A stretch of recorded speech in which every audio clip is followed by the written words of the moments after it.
Nagkakapunuan na sa ospital ng Maynila ang mga pasyenteng may leptospirosis matapos ang nagdaang pagbaha. Sa hallway na pumupwesto ang ilang pasyente dahil puno na ang emergency room. Ang iba, hindi na kayang mabigyan ng hospital bed kaya nagtsatsaga na muna sa wheelchair.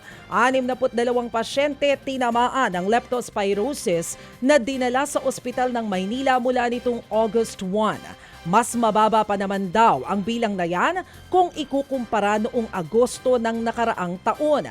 Pero ayon sa mga doktor, posibleng dumami pa ang mga pasyente bago matapos ang buwan. Samantala, dumarami naman ang nagkakadengge sa Barangay Payata sa Quezon City. Umabot na sa 389 ang kaso ng dengue sa barangay. Karamihan daw ng kaso nakuha sa labas ng kanilang barangay. Ayon naman sa QC Epidemiology Disease Surveillance and QC Health Department, mas mababa ang naitalang dengue cases sa lungsod ngayong taon. Lampas 4,000 lang ito kumpara sa higit 7,000 sa parehong panahon nung nakaraang taon. Tiniyak naman ng mga ospital na tuloy-tuloy ang kanilang hakbang para mapababa ang tinatamaan ng dengue sa kanilang lugar. Samantala, bumuhos ang tubig mula sa kisame ng tren ng LRT-1.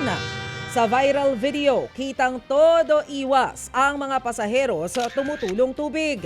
Nagtaka rin daw ang mga pasahero dahil hindi naman umuulan noong mga oras na yon. Sa pagsisiyasat naman ng Light Rail Transit Authority, barado ang drain pan ng aircon ng bagon. Kaya bumuhos na lang ang tubig.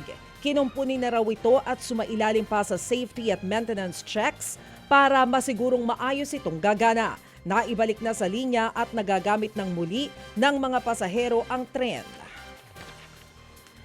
Mga kapatid, patuloy po kayong tumutok sa 105.9 True FM para sa totoong balita, impormasyon, music and entertainment. Mag-subscribe sa aming YouTube channel at podcast at sundan nyo kami sa Facebook, Instagram, X at TikTok sa True Network PH. Bisitahin din po ang aming official website, truefm.ph. At panoorin din kami sa True TV Signal, Channel 19. Kami po ang 105.9 True FM. Laging true sa'yo, kapatid.